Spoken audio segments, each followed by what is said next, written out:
მოგესალმებით ძვირფასო ტელემაყურებლებო, ეთერშია ტელეკომპანია ქართული TV. საავტორო გადაცემით მუზის ნაჟური. მე გახლავართ პროექტის წამყვანი და ავტორი ზაურ ნაჭყევიანი. ვიდრე ლიტერატურაზე გავმახვილებთ ყურადღებას, უპრიანია აღვნიშნოთ რატომ დავარქვი ამ გადაცემას მუზის ნაჟური. მოგესალმებით ტექნიკურმა პროგრესმა ძალიან დიდი შესაძლებლობა მოგვცა. ეს ეხება როგორც სოციალურ ქსელში საკუთარი ნაწარმოებების წარმოჩენას, ასევე იქმნება ლიტერატურული გვერდები, სხვა ლიტერატურული ჯგუფები. ერთხელაც მეც მოვინდომე შევექმნა ანალოგიური ჯგუფი და როცა სახელწოდებამდე მივედი, რატომღაც გადავწყვიტე საკუთარი ლიტერატურული ჯგუფისთვის დამერქვია მუზის ნაჟური. სხვადასხვა ეს სახელწოდება კრიტიკის საგანი გახდა. ბევრმა ვერ გაიგო, რას გულისხმობდი ამ გამოთქმაში, ამ სახელწოდებაში, ბევრმა მოიწონა, თუმცა საბოლოო გადაწყვეტილება მაინც მე მივიღე. მაინც რას ნიშნავს მუზის ნაჟური და რა შინაარსი არის ჩადებული ამაში. მოგეხსენებათ არსებობს ასეთი გამოთქმა, ღვინის ნაჟური. რას ნიშნავს კამკამას ნაჟური, ანუ კამკამა, წმინდა, სუფთა. თუ ჩვენ ლიტერატურაზე გადავიტანთ ამას, შეიძლება ვიფიქროთ, რომ მუზის ნაჟური ეს არის თხლესგან თავისუფალი, ანუ კამკამა და სუფთა ნაწარმოები, რომელიც მკითხველის გულში პოულობს ხოლმე ბინას.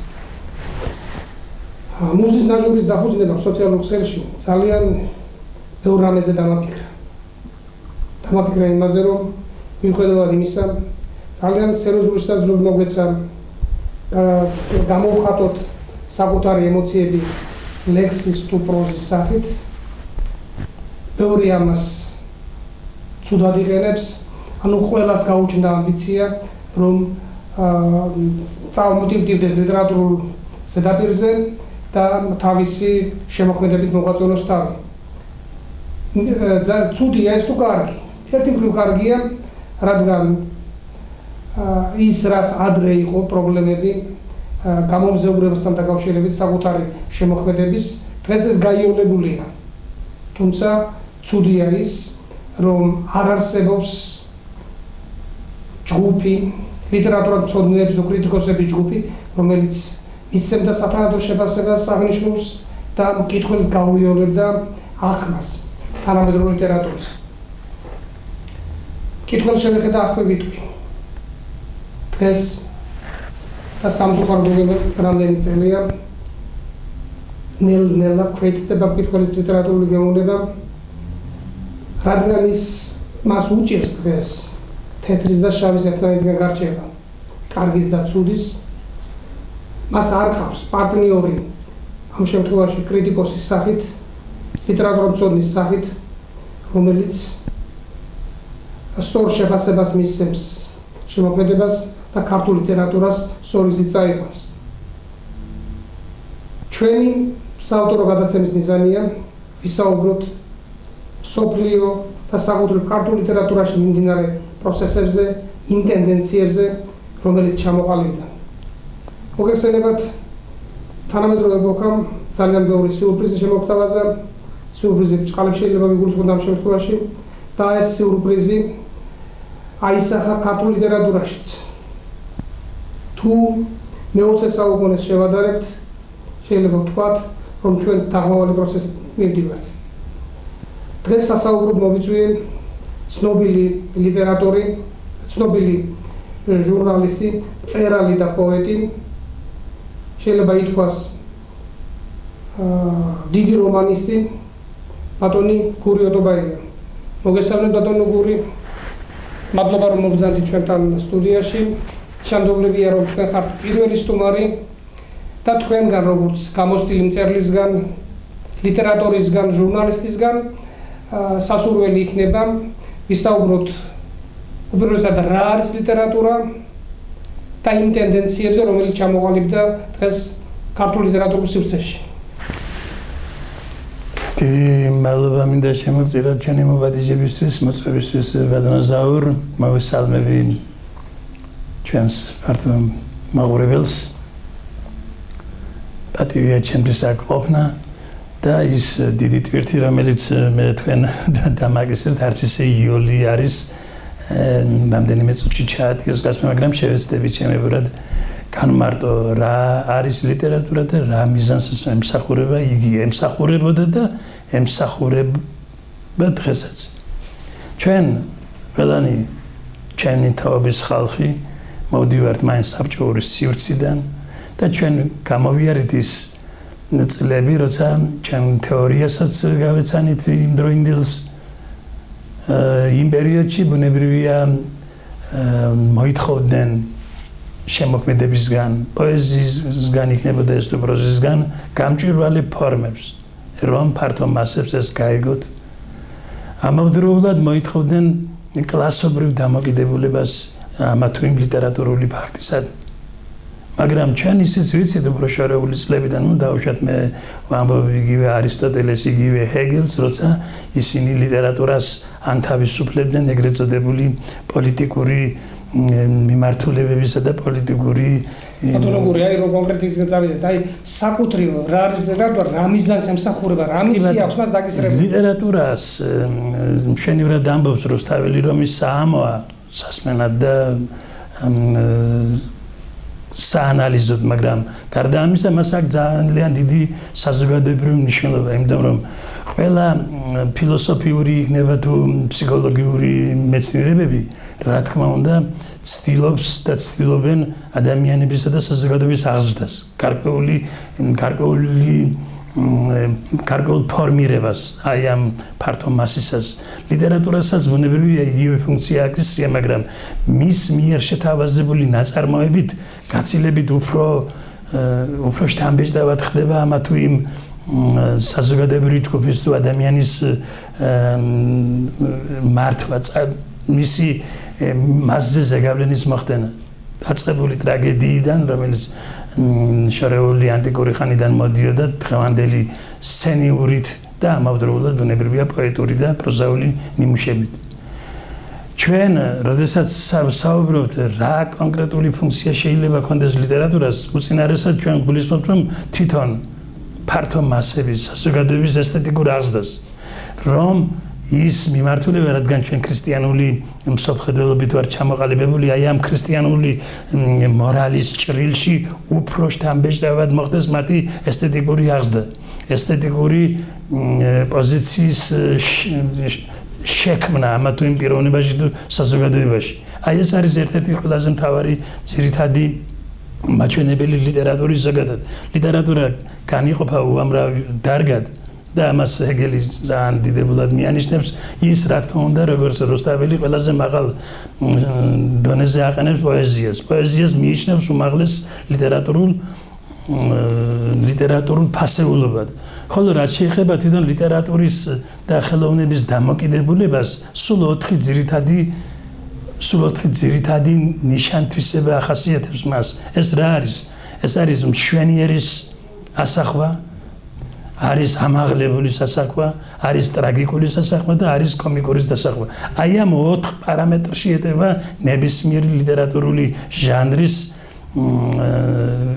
ჟანრის თვისებრივი წარმოჩენა სხვადასხვა ლიტერატურული მიმართულებით. ჩვენთან, რა თქმა უნდა, ჩვენ მრავალსაუკუნოვანი ლიტერატურული ტრადიცია გვაქვს და ამაზეც ალბათ თქვენც მიანიშნებდეთ იქნება ბატონო ზაურ, მაგრამ საერთოდ ქართული ლიტერატურა და ქართული ესთეტიკა მაინც ესე იგი გახვა, ჩვენ წარმართული ფესვებიდან მოვდივართ, მართალია ლიტერატურული ფაქტი. იქიდან არ დაგვრჩენია ჩვენ რამე ისეთი ხელშესავლები, მაგრამ ქრისტიანული მორალი, რომელიც ჩვენ საზოგადოებას მსვალავს, აი ამის ფარგლებშია ყველაფერი. თუნდაც აი ვაჟასთან გადავწყვეტ, აი სტუმარ მასპინძლის ან ალუდა ქეთელაურის ესე იგი სახე, ლიტერატურული სახე. რა ხდება აქ? რა თქმა უნდა, ქრისტიანული მორალის ფარგლებში, მაგრამ თემს თავისი დოქტრინები გააჩნია. ასევე გააჩნია, დავუშვათ სიტყვაზე ვთქვათ, რომ სისხლისაღების და ამავდროულად გააჩნია სტუმრის დაცვის. ბატონო გურია, ახლა თქვენ ახსენეთ სიტყვა ქართული ლიტერატურის ტრადიცია. ცხადია, რომ არაფერი ვთქვათ მარტო რუსთაველზე, მე-20 საუკუნემ ძალიან სერიოზული ქართული ლიტერატურული შედევრები დადო. აი, თანამედროვე ქართული ლიტერატურამ მიიღო კარგი მემკვიდრეობა, შეიძლება ასე ითქვას, ლიტერატურული მემკვიდრეობა. აი, საინტერესოა 21 საუკუნის ქართული ლიტერატურა, თანამედროვე ლიტერატურა საით მიდის, ესე იგი არის აგრძელებს იმ ტრადიციებს, ღირსეულ ტრადიციებს, რაც მოიტანა დღემდე ქართულმა ლიტერატურამ, თუ ესე იგი აცდა ის ღერცს და ხარკი გადაუხადა ეპოქას. იმიტომ რომ დღევანდელი ლიტერატურა არსებითად არის განსხვავებული თავისი მრავალფეროვანი ლიტერატურული მრავალფეროვნებით თუ სხვა მიმართულებებით. აი თქვენი აზრი როგორც პროფესიონალი მწერლის გვაინტერესებს ამასთან დაკავშირებით. ბატონო ზაურ, შენივრად ჩამოაყალიბეთ თქვენ ეს სფერო, რომელმაც ესე იგი ჩვენი მთელი ცხოვრება მოიცვა, რა თქმა უნდა, მაგრამ თქმა იმისი, რომ ქართულ ლიტერატურულ სარბიელს რამე წყვეტა ქონდა, მე გულისხმობ ესთეტიკური ასეთი რამ არ მომხდარა. აი თუნდაც გასული საუკუნის 20-იან წლებს ავიღებ, გულისხმობ ცისფერყანწელების პერიოდს, როცა უამრავი ლიტერატურული მიმართულება იყო საქართველოში, აკმეიზმი, ფუტურიზმი, დადაიზმი და ასე შემდეგ. ერთ-ერთი იყო ცისფერყანწელების სიმბოლისტური მიმართულება. ჩვენ ეს საკითხი საკმაოდ სიღრმისეულად გვაქვს შესწავლილი და ბუნებრივია ჩვენმა ფართო მაყურებელმაც იცის ამის თაობაზე. აი იმ პერიოდში ლიტერატურული ფორმები და ლიტერატურული ფასეულობანი რომ იხმებოდნენ, ის არ შეესაბამებოდა ქართულ სინამდვილეს. ანუ იმ ტრადიციას, რომელი ტრადიციითაც ჩვენ აღვიზარდეთ. დღეს რასთან გვაქვს საქმე? აი ზუსტად იმიტომ მინდა ის გადასვლა გავაკეთო. და აი მახსოვს ასეთი აი დავუშვათ ჩიქოვანს და აიდა ბაიდებს ცირამ ბრუნკებს მუხლებზე დაიდებს. თვითონ გადააფასა. დრომ კი არა ავტორმა გადააფასა და მისი პოზიცია დაუბრუნდა იმ კლასიკურ მწერლობას, რა კლასიკური მწერლობითა ჩვენ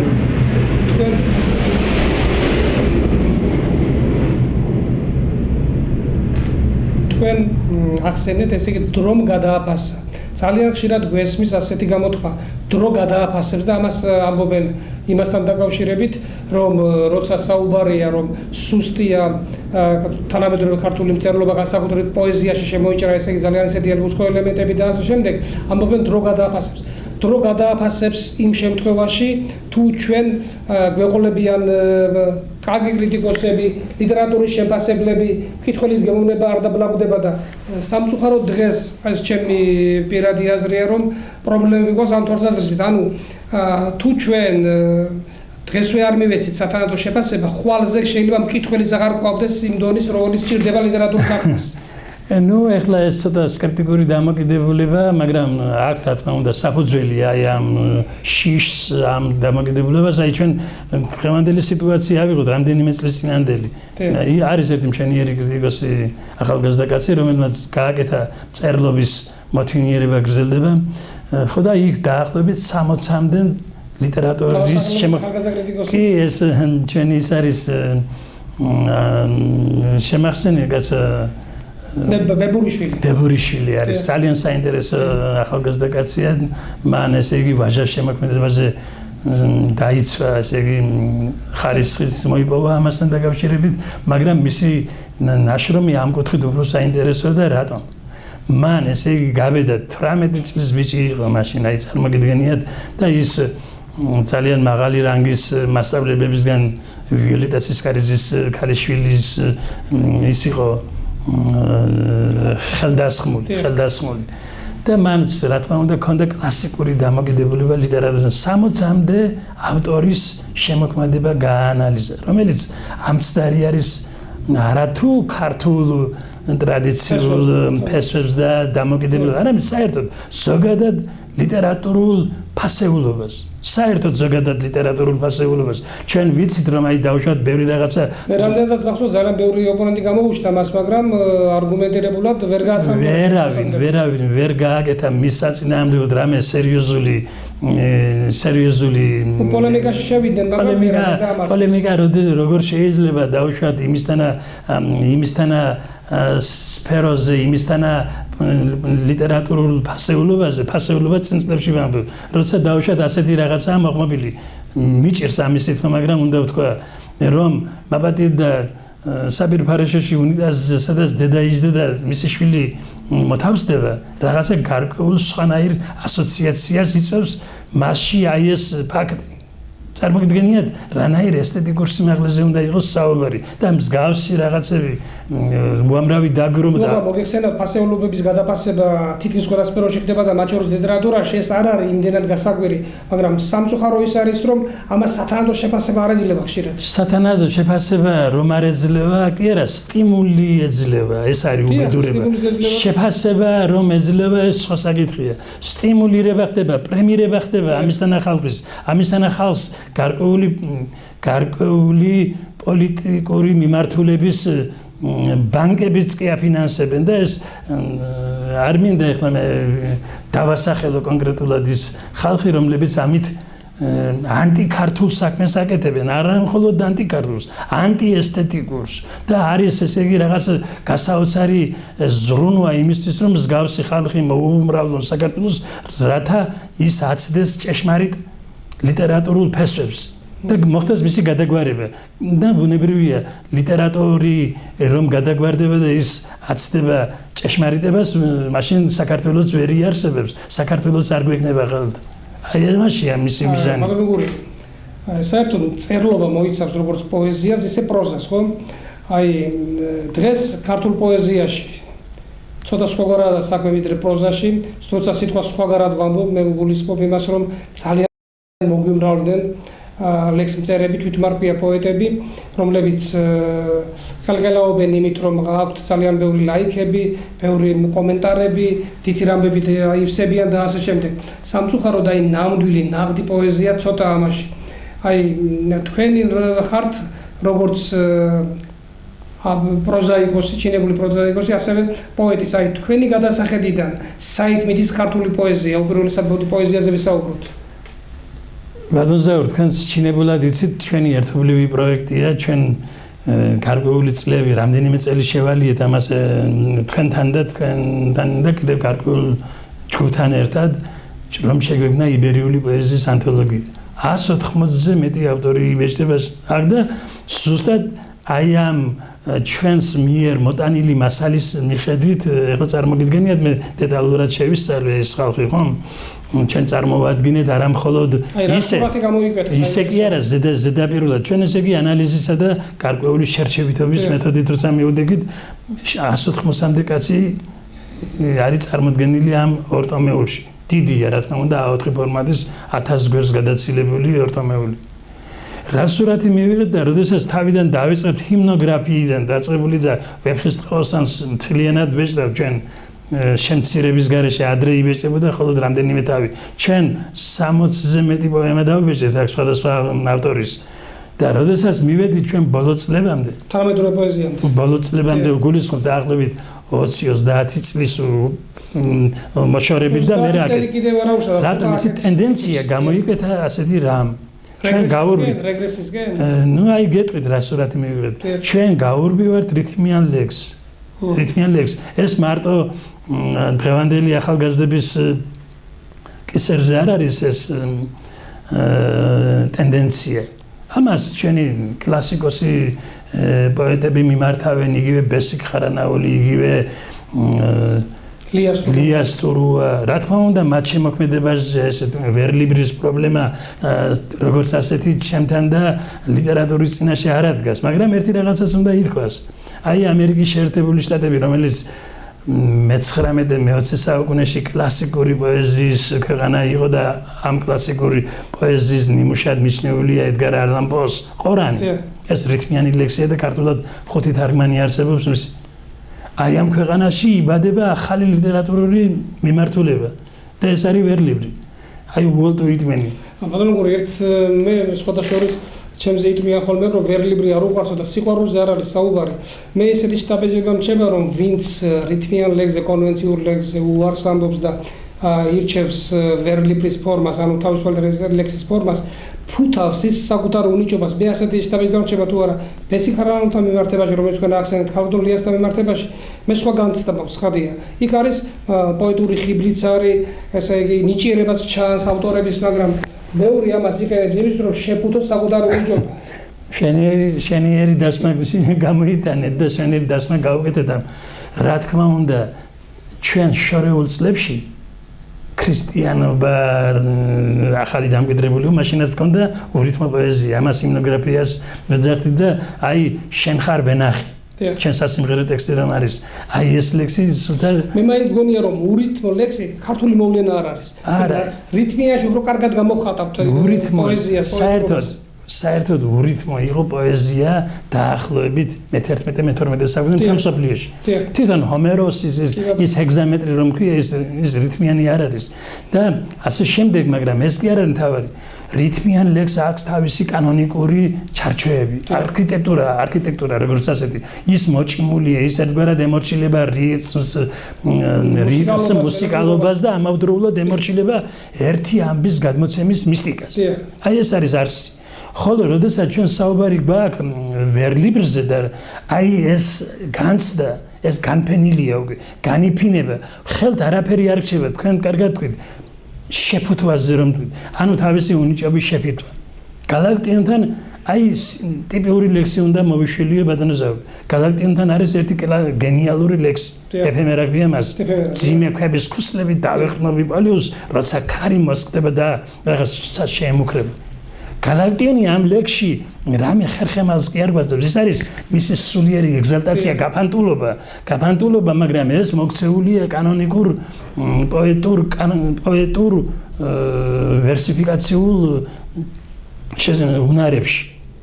ხოლო როდესაც ესე იგი ჩვენ გავდივართ ესე იგი ჩარჩოდან და განცდის ანდა შინაგანი განწყობის მრავალფეროვნება ცდილობთ ესე იგი რაღაც თქვენ რომ ბრძანეთ შევფუთოთ ეგრეთ წოდებული ლიტერატურაზე ვღებულობ რაღაც ტრაქტატს არ არის შიგნით არანაირი და ამაზე ყველაზე კარგად მიუთითებს ესე იგი ერთ-ერთი ამერიკელი მწერალი უილიამ ფოლკნერი. ჩემთვის უსაყვარლია. ეს ფორმატი არ მოგვცემს საშუალებას სიღრმისეულად ვისაუბროთ ამ თემებზე. გექნება კიდე შეხვედრები და მე აი კონკრეტული კითხვა მექნება თქვენთან. აი ქართულ პოეზიას როცა ვეხებით საით მივდივართ ესე იგი ვინ არჩუნებთ იმ სიმაღლეს რომელიც ჰქონდა მე-20 საუკუნეში თუ ნელ-ნელა უკან ვეშვებით ძალიან თანადროულად არის ეს შეკითხვა ჩემო ბატონ ზაურ ცნობილი ფაქტია რომ ურითმო ლექსს წერენ უსამშობლო ხალხი თვითონ ამერიკელების ტერმინია ეს უსამშობლო ხალხი ანუ რითმიანი ლექსის სადმი მიდრეკილება ეს არის პატრიოტული განცდის ნაკლებად მახასიათებელი ხალხისთვის. ეს თვითონ ჩავთვალოთ მივიჩნიოთ ამერიკული პოეზიის სპეციალისტების აზრია. მაგრამ საითკენ მივდივარ ჩვენ ზუსტად ამისი განსაზღვრა რა თქმა უნდა ახლა დეტალურად გაგვიზნელდება, მაგრამ ჩვენი ლიტერატურული არსენალით მე ვიცნობ ესე იგი საკმაოდ თითქმის უმეტეს ვის დღეს ლიტერატურულ სარბიელზე არის პოეზიის კონკრეტაც პროზის კონკრეტაც და ჩვენ მივდივართ ესთეტიკური რეგრესისკენ. რა თქმა უნდა ამას აქვს თავისი სოციალური, ფილოსოფიური, ფსიქოლოგიური და უამრავი რამ ჩვენ ემიგრირებული ხალხის პოეზია მოგვეძალა. ჩვენ ხედავთ იმ ტენდენციებს რა გაჭირვებაშიც ისინი არიან შინაგანად და ამავდროულად ხედავთ ცხოვრებისეულ მომენტებსაც. ანუ ხედავთ იმ სივრცეს, სადაც მათ უხდება ცხოვრება და ფორმირება. თქვენ ისე საინტერესოდ საუბრობთ, ალბათ სურვილი მექნება მე კიდევ მოგვიწვიოთ ამ გადაცემაში. მოდით ახლა პოეზიას რაც შეეხება დაახლოებით შევაფასეთ და პროზაზე გადავიდეთ. თქვენ ხართ შეიძლება ასე ითქვას თანამედროვე ვის გამოჩენილი რომანისტის სიტყვის ოსტატი მე არ მეშინია ამისთვის რადგან მე კარგად ვისწორ თქვენ შემოქმედებას. აი პოეზიასთან მიმართებით გასაგებია, პროზასთან მიმართებით რასთან გვაქვს საქმე? ჩამოვჭით დროს ესე იგი მოგვაკლდა პროზაიკოსები თუ ვინც პროზაზე წაფება პროფესიონალიზმი აკლია თუ როგორ არის საქმე დღეს? საქმე ის არის რომ პროზაში ცოტა სხვანაირი სურათია, იმიტომ რომ პროზაიკოსი ლექსის ავტორისგან განსხვავებით ვერ შეინიღბება იმდენად, რამდენადაც ლექსი შეიძლება ეს მოხდეს შეფუთვას რომ თქვენ ეძახით. ამ ტიტანური შრომა ჭირდება. არა, ეს შრომა თავისთავად ტიტანური ჭირდება, იმიტომ რომ ერთი რომანი რომ განახორციელო, ერთი წელიწადი ამას არ ეყოფა. და ახლა უყურეთ ნობელიანტების მოთხოვნა არის ასეთი უკვე რომ ნაწარმოები არ უნდა აღემატებოდეს 240 ფორმატის გვერდებზეა საუბარი. აქ რა არის მინიშნებული? ამას თავისებური ახსნაც აქვს, მაგრამ ზუსტად ის არის მინიშნებული, რომ ნაწარმოებში განშტოებებისა და წიაღსვლების საშუალება არ მიეცეს ავტორს. ანუ მიზანმიმართული იყოს ერთი. ეს სხვადასხვა არისტოტელესაც აქვს მინიშნებული, როდესაც ის უპირატესობას ანიჭებს ტრაგედიას. ტრაგედია, რომელიც ჩვენ შეგიძლიათ ამისახალოთ, მაგალითად, ჩვენ ცოცხალი კლასიკოსები გვყავდა, იგივე ახლა ოთარ ჭილაძე წავიდა იმ სამყაროში გადასახლდა, იგივე გურამ დოჩანაშვილი, ანუ ესე ნელელა მიდიან ეს ტიტანები და აი დღეს თანამედროვე მწერლებში, ცოცხალ მწერლებს გულისხმობ, გვაქვს ჩვენ უფლება ვთქვა თავისუფლად, რომ ქართული პროზა წინ მიდის. რა თქმა უნდა, არა, ღმერთთან უკან სხვანაირად იყოს, ახლა მე საკუთარ შემოქმედებით ბიოგრაფიას და იმას ვერ ვიტყვი, ცხადია მიზეზთა გამო, მაგრამ საბედნიეროდ გვაქვს მე ახლა ორი ისეთი მწერლის დასახელება შემილია, რომლებიც მათ გამოიარეს ეგრეთ წოდებული აი ეს ბორძიკობების წლები, გამოიარეს მათ ბორძიკობების წლები და მათ მიმართ იყო ერთგვარი გარკვეული პრეტენზიების ლიტერატურული ესთეტიკური კუთხით თვალსაზრისით, მაგრამ ერთმა აი ახლა ხან მე არ ვამბობ გადაფრენა მადათოვზე და უკან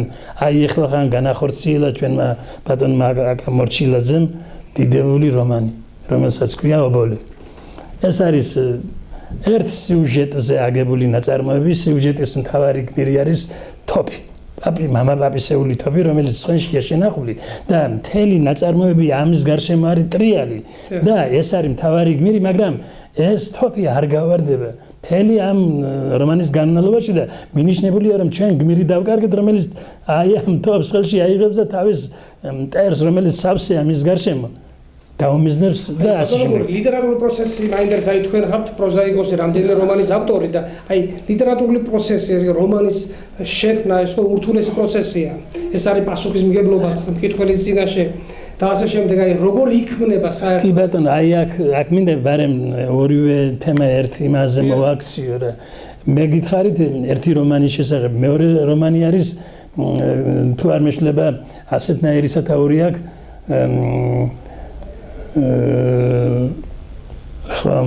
ფოქსტროტ რაღაც ქვია გამახსენდება. ავტორი ვინ არის? ხო, იმასაა რომ ვიხსენებ და უცებ ვეღარ გამახსენდა. ქარუმიძეა ავტორი, ძალიან საინტერესო მწერალია და მეორე რომანის გააკეთა. იქ არის ასეთი სიუჟეტია, ცოლ-ქმარი ბიზნესმენები ჩამოდიან და მათი გამცილებელია ეს შაქრო ქვია სახელად. და ასეთი ის იყო, ჩვენ გვყავდა პოეტი, ერთ-ერთი პოეტი და იმისი პროტოტიპია, მაგრამ აი ამის ფონზე გამოჩნდება მთელი საქართველო. მე რისი თქვა მინდა, თქვენი შეკითხვა რომ იყოს საკმაოდ სამიერად წარმოჩენილი, რისი თქვა მინდა ფაქტობრივად. აი ამ ახალგაზრდა მე კიდევ ეს ორი ვთქვით, მაგრამ კიდევ არიან რა თქმა უნდა. აი ესენი მათ თავი დააღწეს ეგრეთ წოდებულ ლიტერატურულ ცნებებს. ჩვენ რომ გქონდა საუბარი აი 60-მდე სხვადასხვა ავტორზე, რომლებიც ესთეტიკურად რომელთა შემოქმედება ესთეტიკურად ვერ აყმაყოფილებდა და ბუნებრივია შესაბამისად საზოგადოების დამოკიდებულებაც უარყოფითი იყო. და მე დარწმუნებული ვარ, აი ეს არის კლასიკური მიმართულება. ხოლო რაც შეეხება იმას, რომ თქვენ ბრძანეთ, აი როგორ შეიძლება იქმნებოდეს, იქმნება ნაწერი. აი ეს პროცესი მაინც ყველაფერს განსაზღვრავს, არა სიუჟეტი ან რაღაც, განსაზღვრავს ფაბულა. ფაბულა არის ყველაფრის წარმმართველი ძალა. აი პატარა ის გავაკეთეთ რამდენიმე ანალიზი. აი სიტყვაზე თქვენ და დონ კიხოტი აღიარებულია ნომერ პირველ ნაწარმოებად. რა არის დონ კიხოტის ფაბულა? კითხულობს კაცი დღე-დღამე ესე იგი ამ სარაინდო რომანებს და ამ რომანების ზეგავლენით მოიწამლა ეს კაცი და როდესაც დაიწყო მსვლელობა, უნდა რომ აი ეს იდეები განახორციელოს საზოგადოებაში.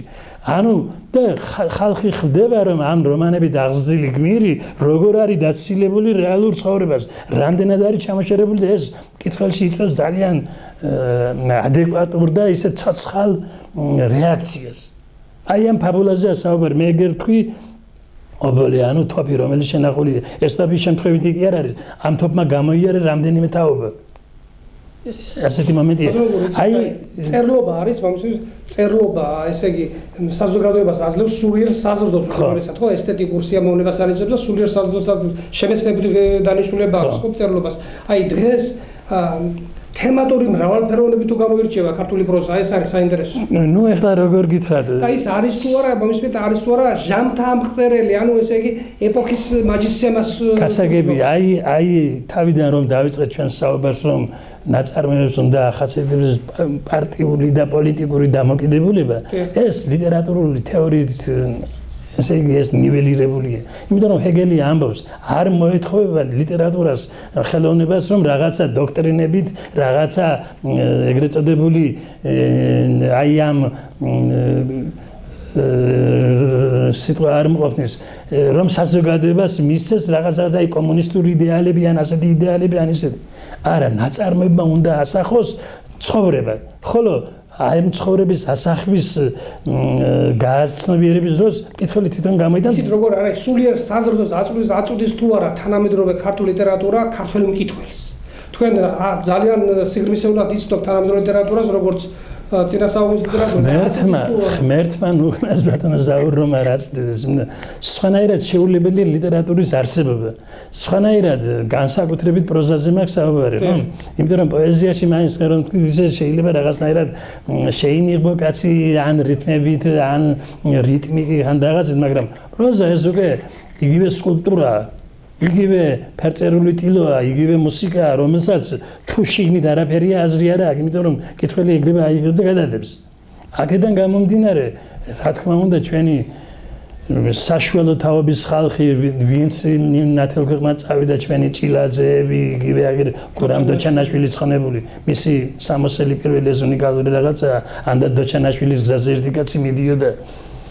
მე ღმერთმა ნუქნას რომ ქართულ პროზას და ქართულ სულიერებას არ ყავდეს ადეკვატურად გამომხატველი ის აი ავიღოთ ჯაყოსხიზნები. რამხელა ლიტერატურული ფორმით არის ასახული საშინელი რამ. ჩაუსახდა კაცში მოურავი, რომელიც გახდა მათი ოჯახის პატრონი და მისი ცოლის საყვარელი და მისი გზით მიდის მისი გენეტიკური ისეკოდი. აი ამაზე მეტი ჩვენ მე მკვიდრობ რომ სერიოზული მემკვიდრეობა გვაქვს ამაზე არ ვყამათობთ. მე საუბარი მაქვს საით მიდის ქართული ლიტერატურა. მოდი ამით ჩვენთვის საით ზუსტად იქითკენ მიდის. საით მიდის და ჩვენთვის ესე იგი გამოკვეთილად შემიძლია თქვა რომ ლიტერატურა მიდის იმ ქრისტიანული მორალის გზით, რომელიც ქრისტიანული მორალი მე ვგულისხმობ ჯანსაღ ლიტერატურაზე მაქვს საუბარი. ახლა სხვა მინარევებზე არ არის აქ საუბარი. მიდის იმ გზით, რასაც ქვია ტრადიციულად გაცნობიერებული სიკეთის გზით. სამწუხაროდ პროზაში ახალგაზრდა ავტორები მაინც და მაინც არ წინარე არ მყავს ჩვენ სერიოზული ავტორები. ნუ ეხლა მე ხომ გითხარით ორი ავტორი, რომელიც ეს არის 40 ახლა რა ხდება ისი 50-50 წლის ასაკის ხალხია. ეხლა ჩვენ პროზაზე როცა გვაქვს საუბარი ზაურ, ნუ ჩამოვარიგებთ ამ რეგალიებს. 30 წლის ბიჭი, 15 წლის ბიჭი და 20 წლის ბიჭი არ შეუძლია რომანის დაწერა. ვერ დაწერს, იმიტომ რომ რომანი ჭირდება ცხოვრებისეული გამოცდილება. გარდა ამისა ჭირდება დახელოვნება ამ დარგში რა. როგორ შეიძლება კაცმა საჭირთელი აიღოს 20 წლის ბიჭუნამ და ესე იგი ქანდაკება გამოკვეთოს. ვერ გამოკვეთოს, იმიტომ ამას ხომ დახელოვნება უნდა. შეიძლება დავასვენოთ რომ არც ეს უდად ყოფილა საქმე. არა, როგორ გეკადრებათ. ქართული ლიტერატურა არც ეს უდად საქმე ძალიან კარგია. ცუდად არის ერთი რაღაცა ბატონო ზაურ და თქვენ ეს თავშიც აღნიშნეთ. ჩვენ საუბედუროდ არ გვყავს ის სკოლა, ადამიანთა ის ჯგუფი, ან და პერიოდიკის თუნდაც ერთი ან ორი დასახელება, რომელიც თავის თავზე აიღებდა ამ პრობლემების გაშვებას და პერიოდულად წარმოჩენას. ჩვენ ალბათ მომდევნო შეხვედრაზე ვისაუბრებთ, რომ კრიტიკის არარსებობაზე, რომ ქართული კრიტიკა დღეს დუმს რატომღაც ყავს ჩვენ ძალიან შესაძლო ლიტერატორები, რომლებიც თავსი გარდა სხვადასხვა მოსაზრებით შეაფასონ ობიექტურად არსებული რეალობა. ამას ჩვენ დაუბრუნდებით და რადგან ჩართვა მინდა თუ შეიძლება ბატონო ზაურ, რატომ იცით? განა არა გვყავს ჩვენ.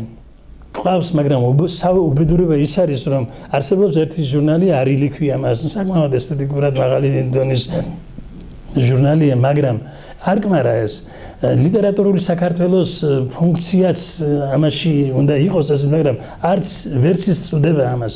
კიდევ გამოდის მეორე გაზეთი ძალიან მწირია ჩვენი ლიტერატურული, აი მობილურად. დაახლოებით 30-მდე კრიტიკოსი ვიცი.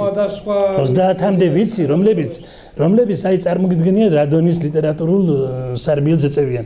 ამა და ამ ნაწარმოების დავუშვათ ლანდშაფტური აზროვნება. საქმეც მაგაშია რომ აი ეს არის ცუდი დამოკიდებულება. ობიექტური შეფასებას როცა ვამბობ მე ვიგულისხმობ იმას რომ ხდება ერთი მხრივ აფასებენ ავტორის. აი ამას რაც შეეხება კრიტიკას თავს იგავებენ და ეს ტენდენცია დამკვიდრდა სამწუხაროდ დღეს საქართველოს.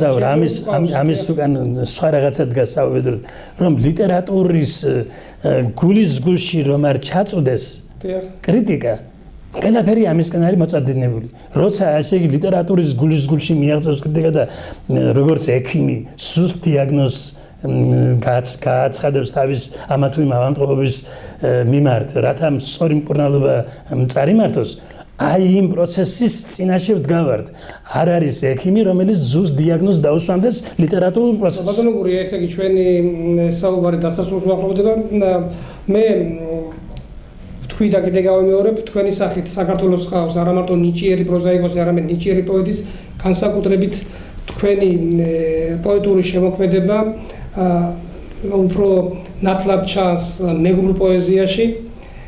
გურიო ტობაიას საქართველოს იცნობენ როგორც საუკეთესო ერთ-ერთი ნეგრული ლექსის გვიმარას ავტორს. რადგან ეს პირველი შეხვედრაა ჩვენი და ფაქტიურად არის პრეზენტაცია ჩემი საავტორო გადაცემის, მე მინდა წაიგითხო თქვენი ლექსი გვიმარა როგორც ავტორმა. უხერხულობის წინაშე მაყენებ ჩემო ბატონო ზაურ, მაგრამ როგორ წავიღე ეს მაგრამ ეს ლექსი ხომ ორენოვანია და როგორ მოიქცა? არა უშავს, წავიგითხოთ ორი ვენაზე. დაბა რომელი წავიღე? ქართული დავიწყოთ, ჯერ მეგრული დავიწყოთ.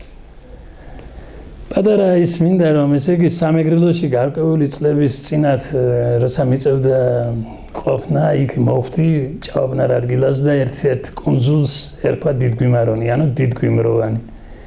მე იქ მერე დავას ზუსტ ადგილობრივებისგან რომ აქ თურმე გიგანტური გვიმრის ხეები ხარობდნენ. ამან შთამაგონა რადგანაც ჩვენი ისტორია, ჩვენი ქვეყანაც ოდესღაც ძალიან ისეთი ოქრომრავალი იყო, წარმატებული ქვეყანა იყო და გადავშენდით, გადავჯიშდით და იქ ისედნაირად გაგვიმრუჭდა ის ოდესღაც გიგანტი ხე და იქცა ბალახად. მოდით პირდაპირ ლექსზე გადავიდეთ. ოხვამერ ჯარდიმარა დეჩიჩიო გვიმარა ვეკანგარა ირიათოთი თუთადოთი მარას ოხვამერ ჯარდემარა დეჩიჩიო გვიმარა შურის ტყების ჩელაია ნირსი ცაშემირავალუ გაკურცხია დიდა ინგირგირა ქალუ გოლუაფირო იროფალუ კუჩხებიშა წყურგილეფი კმოიდვალუ ოხვამერ ჯარდიმარა დეჩიჩიო გვიმარა შურის ტყების გეჭარდუსხან ნინაშა მუჭოაკო ანდღულესკო ფულანდი ითამ კუჩხი გეიდგიმუდ გეტინტილაშა ეკორჩვილი გილეში და ქულანდი შურის ტყების გეჭარდუსხანაბურო ორქო ქვიშაშკორობუა წესეპი გიკურცხინე გოლუაფიროსი მონაფას გიწილეხონს მასეპი ოხვამერ ჯარდიმარა დეჩიჩიო გვიმარა ბირგული მუშენ გიდირკუ კალხურ ვირაშ მარჩკილეს ქარწყე ხავა გიდირკუ ფსუა გეკო ვარჩხილე ქიგიშინი ხიალი რემომოლიში იანი მაბაღუნა ქიანი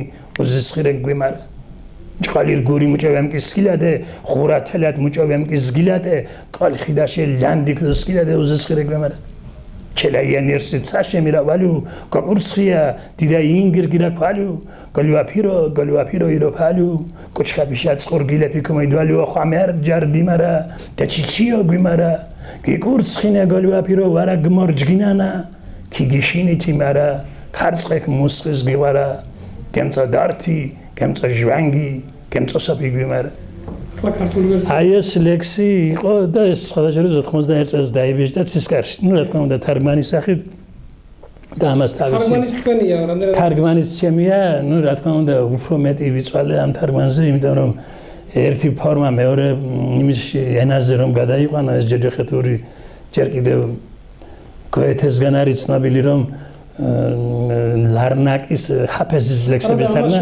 თარგმნას არ ვთქვა, ეს არის გადმოქართულება არის, იმიტომ რომ მე შევინარჩუნე რიტმი და შევინარჩუნე მცადე რიტმა და კომპლექსი. ვით სულს ესატკივარა, ვით გულს ესამძიმარა, სად დაჰკარგე ის სიმაღლე სალოცავო გვიმარა ვინც ცამ დაგაწინარა თქვი რამ დაგამძინარა სად გუგუნებს ის გრიგალი საით წაგამდინარა სალოცავი ხეიყავი დაჩიავდი გვიმარა შენ თეთრონი ბუერები გაგიწრია შენ მნათობის შუქითმებში ჩაგიწნია შენ კოჭამდე ნაკადული ჩაგიწვია შენ სიცოცხლე გრიგალებში დაგიწვია ვინც ცამ დაგაწინარა თქვი რამ დაგამძინარა შენ სენაზე ქუხტა ოქროს საწმისი თუ რარიგად გამოედნოთ ფოლადი შტენილია ლანდებიღა აწისი ოდეს ზეცას მწვანედ გადაბოლავდი იმ საწმისზე ჩაშანთულა შენებურად ოქრო ქვიშის მოპოვების წესების გაიღვიძე ჯერ არ გადაშენებულა ღრულის წვიმად მომწურავი მესები ვინც ცამ დაგაწინარა თქვი რამ დაგამძინარა